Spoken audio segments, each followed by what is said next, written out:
Volkswagen.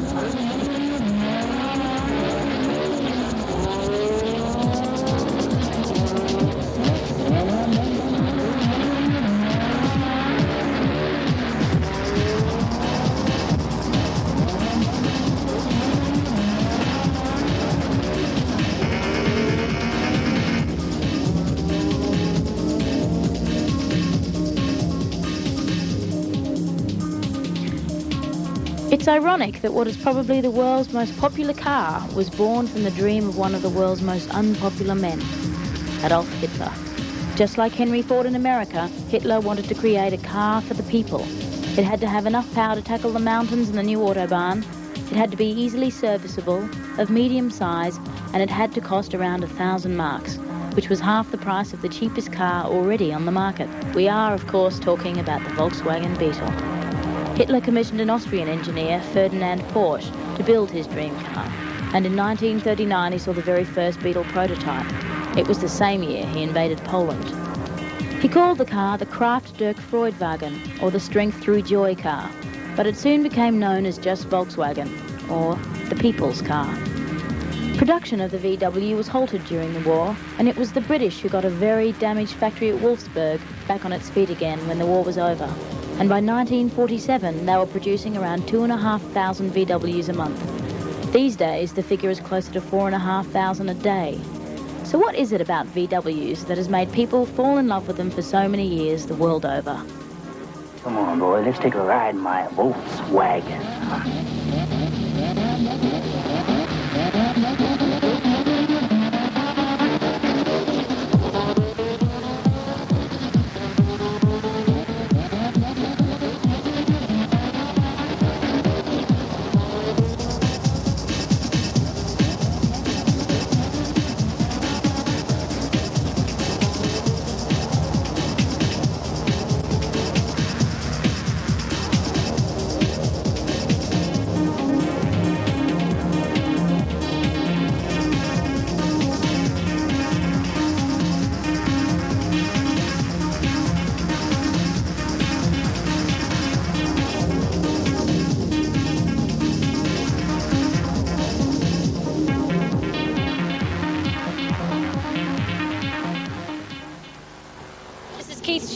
Editor of Volksworld, who everybody probably knows by now. He's quite famous with his race car. Can you tell us a bit about the Volkswagen scene that seems to have sprung up in the last 5 years?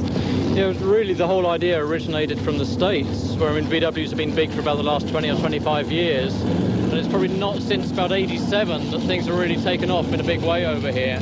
And before, long, we had obviously the first bug jam, and that's really set the whole thing snowboarding from there. I mean, since then we had more and more events each year.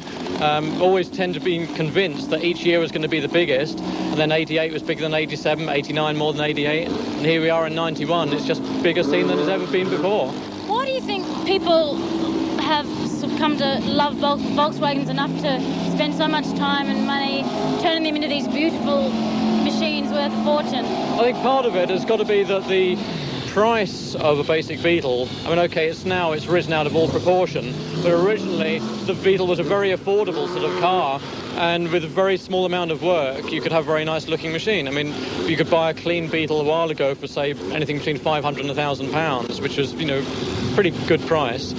And with a little amount of work, a set of nice wheels, lowering it, and get a friend to repaint it, and for probably less than £1,500 or the maximum £2,000, you had a very, very, smart-looking car that made you part of suddenly what was growing to be a very big, friendly sort of club. And now it's reached such a sort of size, it's really, a whole cult has grown up around it. And it goes a lot further than the cars. Obviously, these bring in the music side and the whole sort of fashion side. Like a lot of advertising agencies have picked up on this, they realise that now, more than any other vehicle, the Beetle represents what sort of youth scene is all about.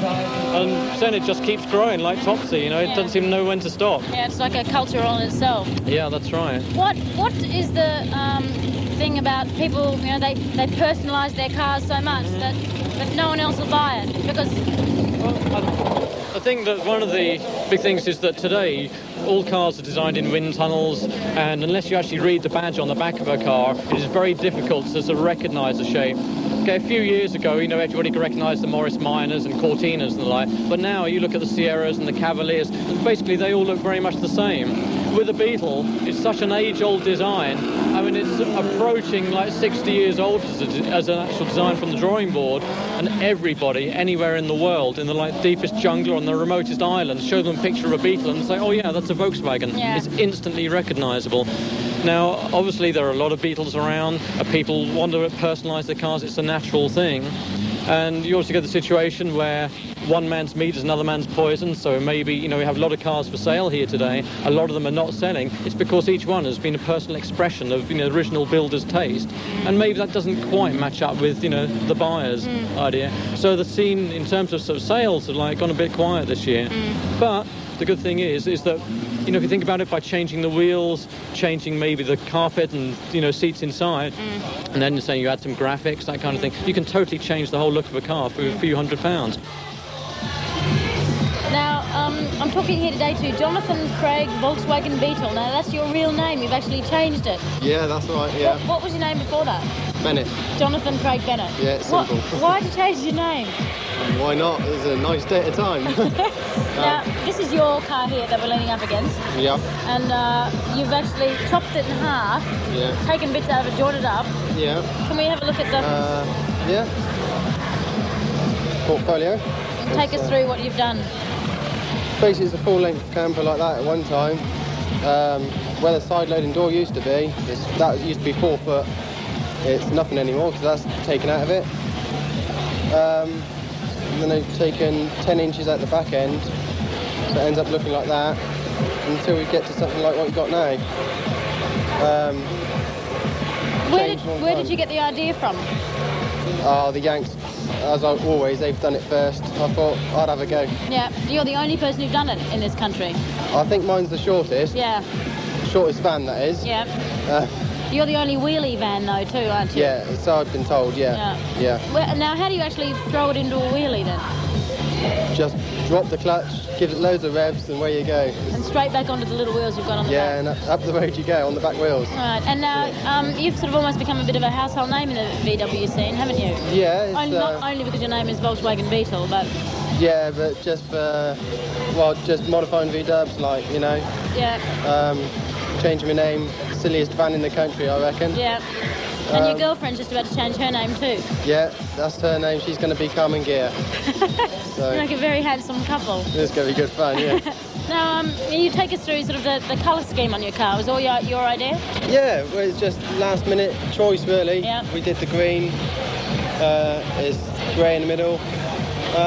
We couldn't decide on what colour at the end, so we just chucked a load of colours in at the pot. And that's the way it came out. So are you going to hold on to this for a while, or you're going to sell it? If someone made me a silly price, it'd go. How much did it cost you to do all this to it? It's difficult to say, really. Just a lot of hours. Depends what you can put on time, really. Yeah. So how long have you been in the Volkswagen scene for? I've been doing VW since I was 14. Yeah? Yeah. It's like a long time love affair. Well, yeah, I didn't get on at school, so I went straight into VW. And that was it. I've done it for about 11 years now. Well, thanks very much for talking to us. Great. Cheers. We're talking to Simon Emery. You're the owner of Paintbox and also one of the organisers of the show and shine at all the 111 shows. Can you tell me what you're looking for these days when you're choosing the prize winners? It's a self-judging system now. Basically, it means the competitors vote for the cars they want to vote for. They go around with a judging slip, judge cars on sort of detailing, paintwork, etc., etc. We're trying to keep a real broad spectrum as to the sort of categories now, and that seems to keep it more interesting at the moment. So you're responsible for a lot of the paint jobs and the graphics on most of the cars that are ready to show and shine. What do you get where do you get your inspiration from? A lot of it all started off really coming from America. You can still pick up a good few ideas really coming in from California and that. A lot of the European cars are getting like really good quality now, so you can learn a lot from that. You take sort of inspiration from the sort of hot rodding world, sort of street rods, mini trucks, really sort of quite a sort of broad spectrum across the the motoring sort of range, you know. So how long does it take you to do, like, say, a job like this one we're standing next to? A lot of the time, as far as sort of paint and bodywork goes, you're usually talking about sort of 3-week turnaround, really, depending on sort of body mods and how much detailing and stuff like that. But, I mean, there's some guys here who have taken sort of 3 years to build cars, so but it seems to be fairly easy compared to a lot of the stuff that they're doing. So do people bring sort of graphic designs into you as well as you think them up yourself? A lot of the time we can leave it to customers.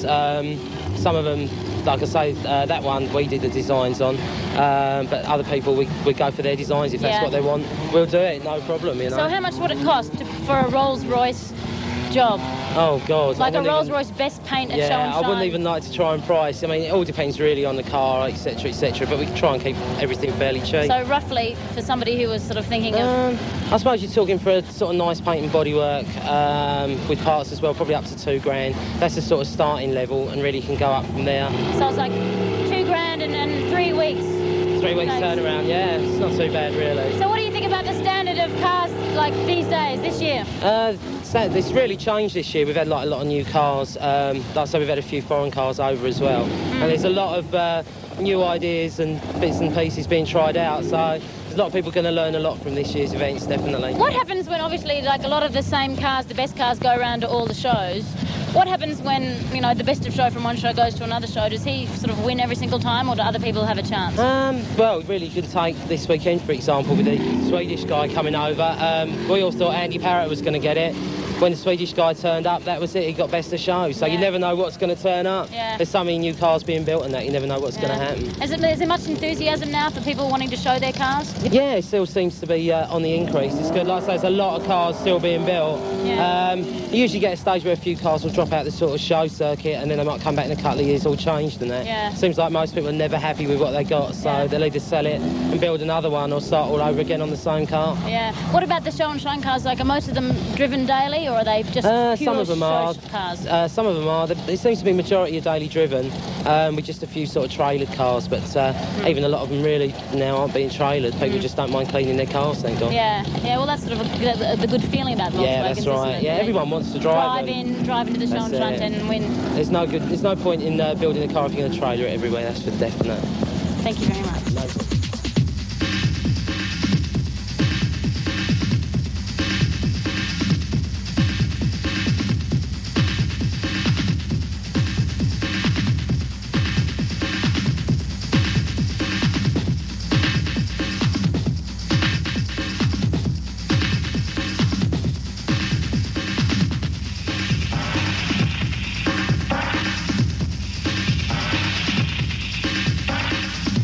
This is Jason in Jigsaw. You designed this car. Yeah. The paint job. Yeah. Where did you get your inspiration from? Basically, I wanted something new, which no one had done before. I've been at all the shows the last few years, and I've never seen anyone have the jigsaw effect. So I just basically sat down with a photo of the car, with a jigsaw puzzle, just placed the bits over the top, and just played around for months with it. Yeah. Finally came out with this. So how long did it take you? It took me about 3 months. What award is this entered into? It's the Cal Look. This is the Cow Look Award, yeah. And what's the Cal Look? Cow Look is just the lower de-chromed, very sort of clean, sleek look. They've usually got roofs, but I've decided to chop my one off just to be different. Yeah, just for this lovely English summer. Oh, yeah. John Humphreys, good morning. Good morning. Now, this car's 37 years old, and you built it up from scratch. Yes, so we bought it at Bug Jam in 1989. We bought it home on a trailer. It was nothing of it really, except for 4 large boxes of parts, and we set about it, and it's taken us 2.5 years to get it to the standard to today. And how much did you pay for it back then? £1,600 then. So what, after all the work, what would it be worth now? Very hard, very difficult to say, but I wouldn't take less than 10 grand for it. Really? Really. As far as the paint job is concerned, can you tell me a bit about this pearlescent effect? Yes, it's a Standox 2K system, what they call it, 2K paint. It's pearlescent, and that is basically put on over the top of a white base coat, ceramic coating, then lacquered, and that gives a flip tone when the light hits it. So in different lights it changes to different colours.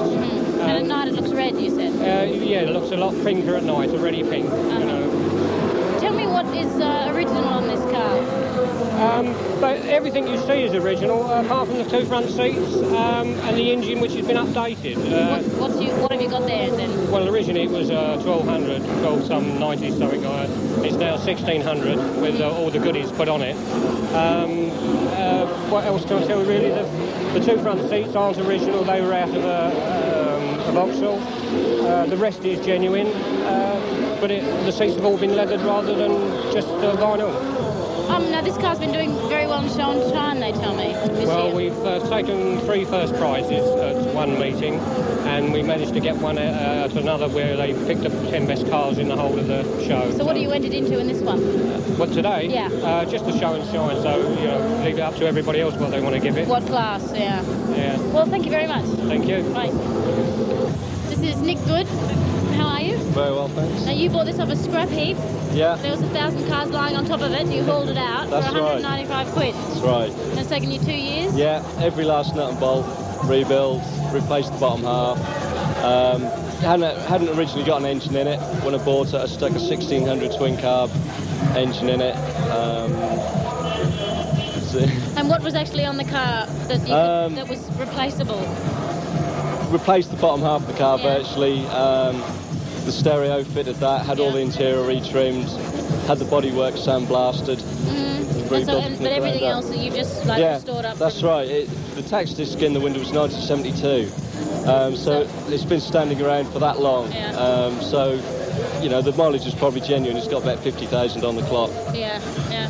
And how much sort of time do you think you put into Hundreds of hours. And you've had 10 before and done this 10 times before? Yeah, this is the 10th one I've done. And this one I've really got to town on. You must really like it. Yeah, it's good. Yeah. I love it. You'll sort of always continue to restore bugs, or you think you'll move on? I've had a lot of hassle with this one, getting hold of parts and what have you, so I'll probably stick to something a bit newer. Yeah. There'll still be a Beetle. Are you making any money each time you do buy and sell? Yeah, you do make money, but that's not You don't accounting do for your it for money. time. That's not accounting for your time. Yeah. So you do it for the love, not the money. Yeah, very just much. like driving them. Thanks very much. Okay.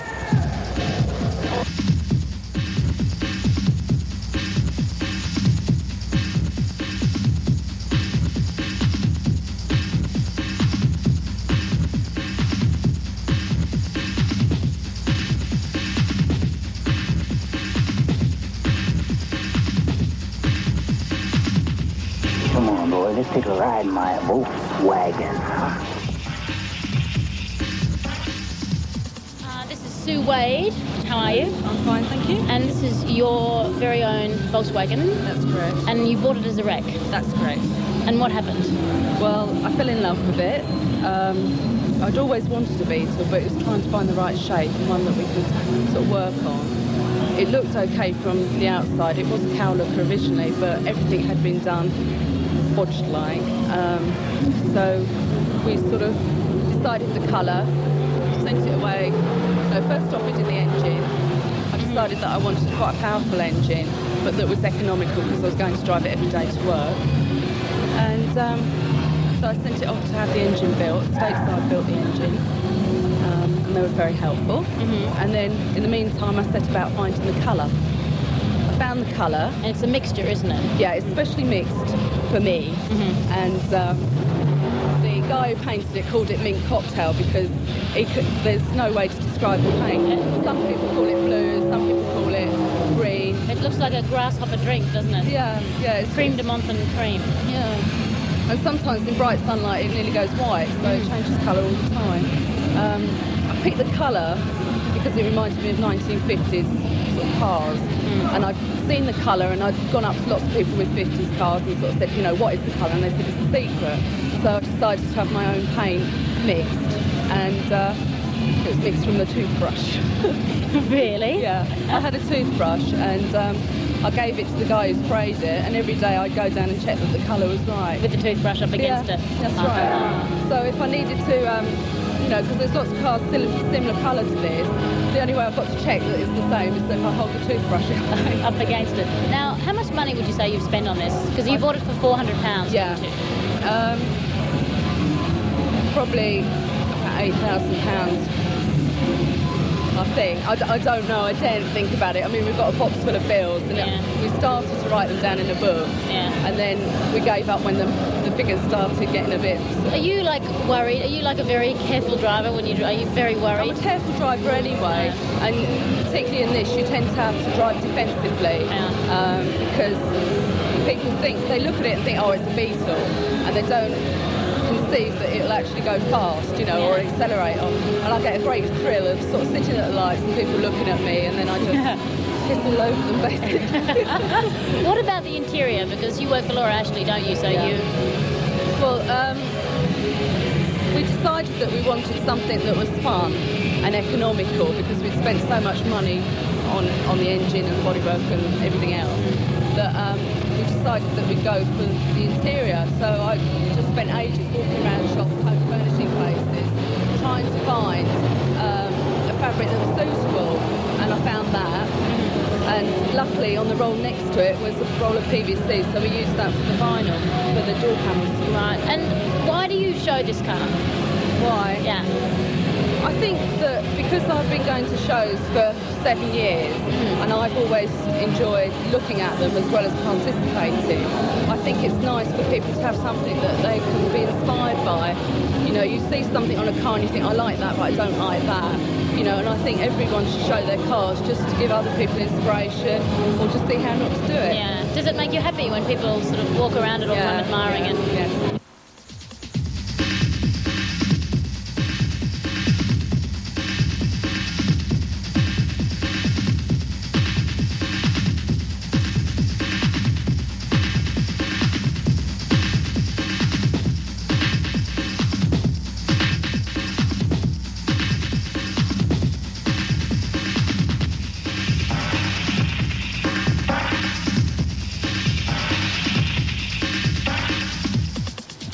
This is Rachel Fairhurst, racing in Super Street for the VW DRC. You have a beautiful car here.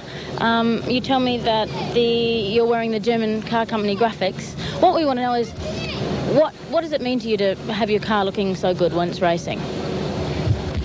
Well, it started off gold, and Mark Osborne at the German car company sorted out the graphics for us, which are kindly done by a paint box. You've got to have something eye-catching out there, and everybody else looks good, so... What about the colours? Did you choose the colours? Yeah, we went down and we chose all the colours. Wanted something that was pretty eye-catching, and I think we've got that now. Yeah. So what got you into being a Volkswagen admirer to a Volkswagen racer? Well, I started off, you know, having the daily drive, and it just gradually got quicker and quicker. And my husband was drag racing, so it's a natural thing to do. If you can't beat them, join them, you know. And can you beat your husband? Yes. And your best time is 13:27. Yeah, that was actually Paul driving the car, but that was the best the car's in done. The car. Yeah, and that was at Beetle Bash last year. Right, and today, what do you hope to do with the car? We've just done one qualifying run and done a 14.92, and we're quite happy with that. Do another couple, if they're okay, then that's what we'll go for. So what have you got underneath here that's special? It's a 1776 with Superflow heads and twin Webers on it. Standard bottom end. It's just one of the smallest capacity engines racing in Super Street. And you run nitrous? Not in bracket racing, no, only for heads up. Right. Which we're not running today. Yeah. Well, thank you very much, Rachel. Okay then, thanks. Good luck.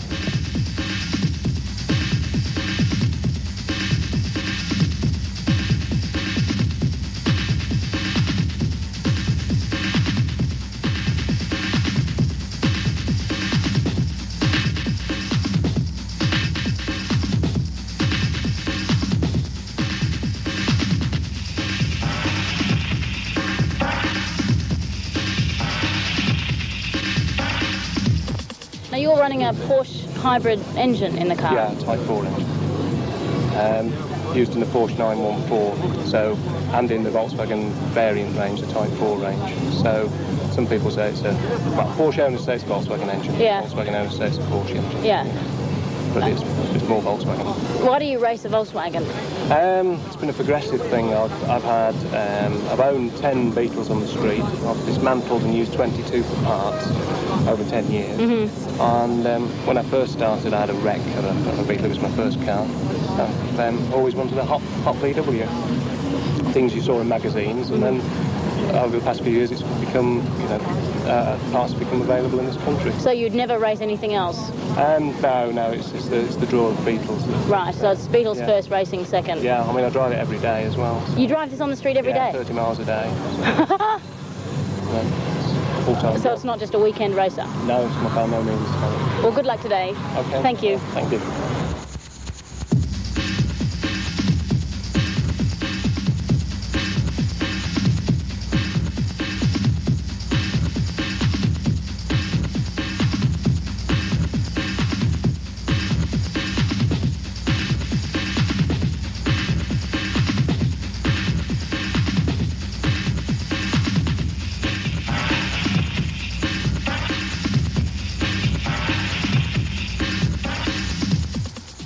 This is Søren Stenstrom from Sweden.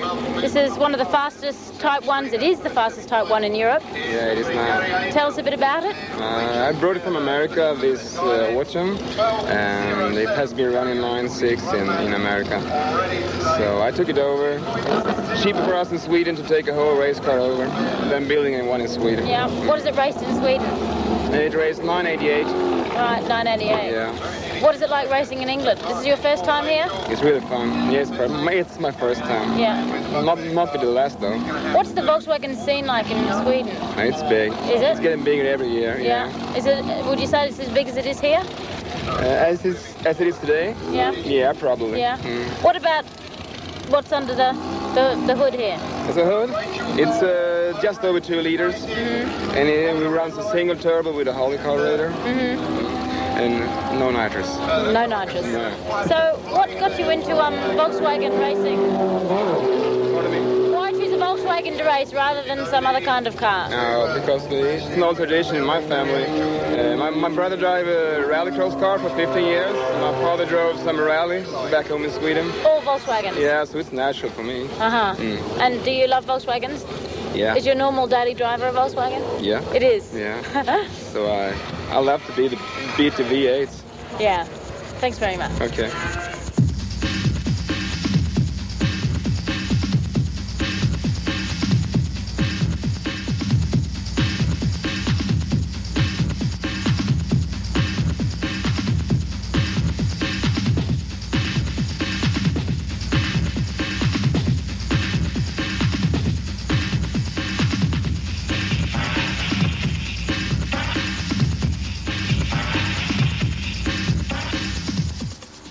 This is one of the finest cars here today. It's come all the way from Sweden.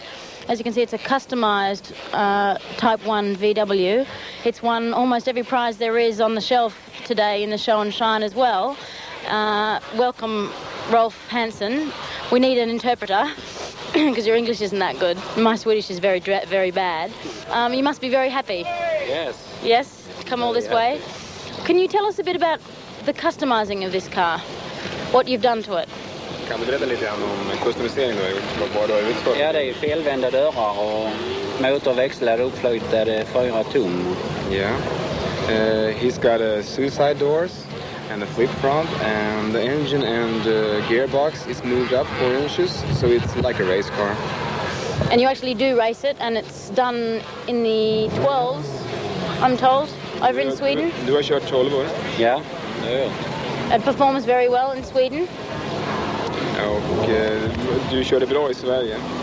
Ja, det är gott bra. He's only driven an 8-mile race in Sweden, and he drove 8:37. Wow. First run ever. Wow, that's really good. Now, you're a bit old for the average VW fan. How did you get into Volkswagens? Det är samma fråga som förut. Du är lite gammal jämfört med de andra. Ja.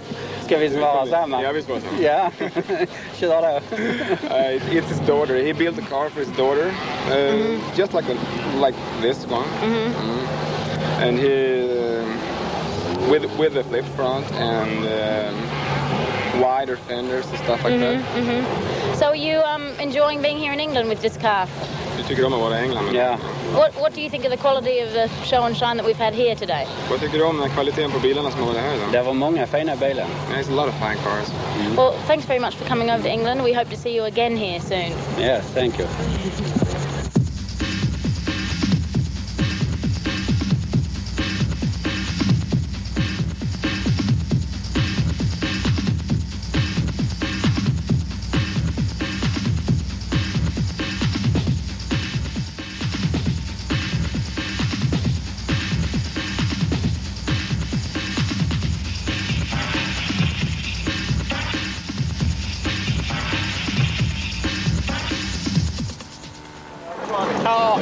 done by a guy called Darren Jacobs.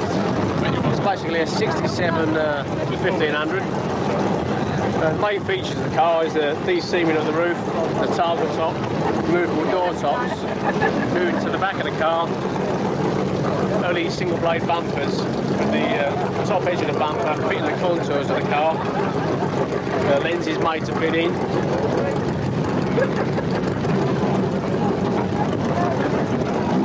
Rear vents removed, target strip laid in there. Engines are basically stock 1500, polished block, dual bay with the autos, with various chrome goodies. Put it around this side.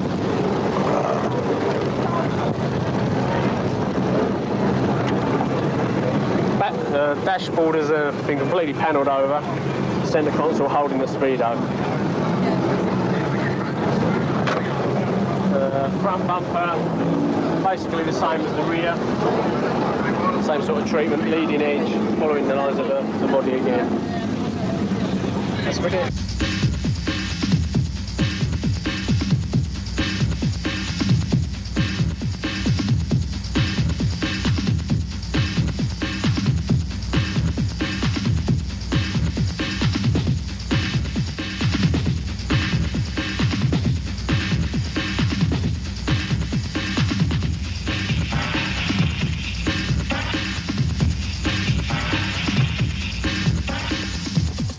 Now this is David in his Cal Look notchback turquoise blue Volkswagen. Tell us a bit about it. Well, it's taken me almost 3 years of my spare time, and basically when I started off I didn't have a plan on how the car would look. It developed as it went along, and as it slowly developed, I decided to do it in a traditional 50s style hot rod, hence the removable Carson top and the paintwork with the scallops going across it, and basically that's a lot different to anything else that I've seen. Yeah. So how do you get? I mean, what I can't understand is how you get how you can sort of say, yep, okay, well I want the roof to look like this, and it actually happens. Basically, you start off with a little idea how you want it, and you work sort of closely with the builder. No, I built everything myself. Did it all yourself? Done it all myself, apart from the spray job and the cover for the roof and the seats. And the seats. Everything else is my own work. And why did you pick this? Like, it's the most stunning colour. But actually, you probably can't see the colour that well, because in the sunlight that really glitters. It's all pearl blue over the top of the white and the turquoise. Basically, to stand out, really.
Introducing DIY VW. I'll just introduce you to the wizard, who knows all about the wizard. Hi. Tell me a bit more about it. Right, well, this car started life as an ordinary Beetle saloon, and what we do is we cut the roof from the saloon Beetle and bond on high-quality fiberglass panels, which then converted into a convertible, normally a roadster style, as you can see from the back end there. Mm-hmm. And it's either, as this one is, a full 4-seater or a 2+2-seater. Right, and how much would one of these go for? We sold our last demonstration car, the finished car, for £7,500 Right. when they're built to this high standard. The kit to build a car like this, we do a range of them starting at £495 plus VAT, and going up to £1,100 plus VAT. So that even if you haven't got loads and loads of money, you can still afford a wizard? Yes, anyone with reasonable practical skills. I generally say to the customer, look, are you a practical person? Are you good at building things and mending things? If you are, you should be able to do it. Yeah. But if you get other people to service your car for it, you should really forget it. Yeah, myself and a guy called Steve White actually put it together. Started off with a basic Wizard Roadster kit. Did all the aluminium, milled it, all the hand mill running boards and all the aluminium parts in the engine. Lots of ideas. I'm a graphic designer, hence the graphics on it. Followed the theme through. And it took Europe's Most Beautiful VW at Bug Jam last year. Won overall at Action, at Stoner, had a couple of other drag race meetings. Best paint at a couple, best interior at a couple, 15 trophies in all, so well pleased. I won't be entering it this year though. There's only one way to go, in or down. So how long have you spent in the car? It actually took me 18 months of evenings and weekends, and it also cost me a divorce.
You've built and designed this whole car yourself?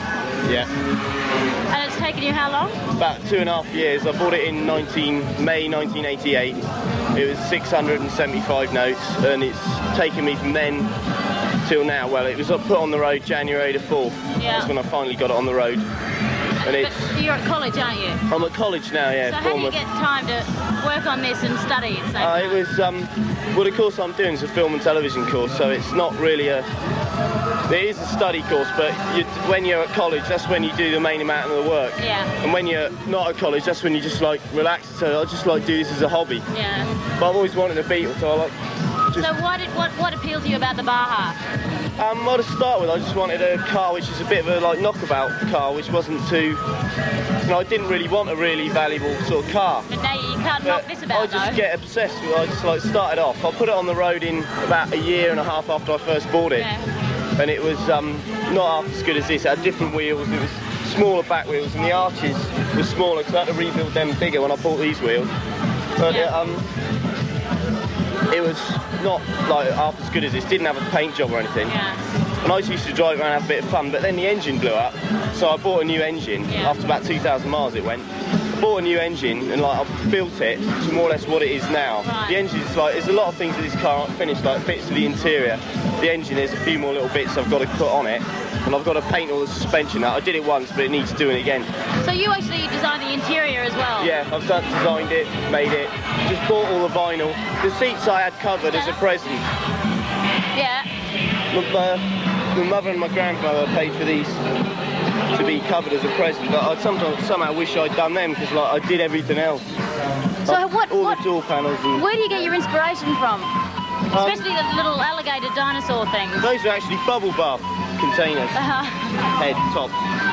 Just stuff like just got them for Christmas. I thought I wanted something like, it's a bit colour coded, so I just stuck them on there. No, I just wanted a colour that is like totally no way a stock colour. I mean, not very many pink cars that are actually stock colour. I know Porsche have got a few, and an Austin Rover, because this is mixed from Austin Rover Rose Pink, but it's got a hell of a lot more white in it. Yeah. So. Because it's a really like delicious pink. Yeah. Yeah, I like it. I've like took ages. The guy like mixed loads of different colours at the body shop. That I wanted him, you know, I just really wanted the right colour, and he showed me this, and this was like just right. So if I wanted to buy this, how much would I have to pay? Well, it's been valued at 6,000 quid by an independent valuer for the insurance, but I mean, I'll probably ask a bit more than that, I don't know. Does it make you nervous to drive it? Everyone else makes me nervous when I'm on the road, because like, you get so many arseholes. But the thing is, a car like this, people are going to be looking at you, and they're going to crash into someone else, so you know. Yeah, they'll be avoiding you. Yeah, they'll be avoiding it, because they think like it's big expense if you stack this, so I don't think they would. Okay, well, thanks.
Good seatbelts and preferably good... I'll start again. Part of the appeal of coming to an event like this is being able to run your own car on the strip. You need a good What's it called? What's the thing on the head called?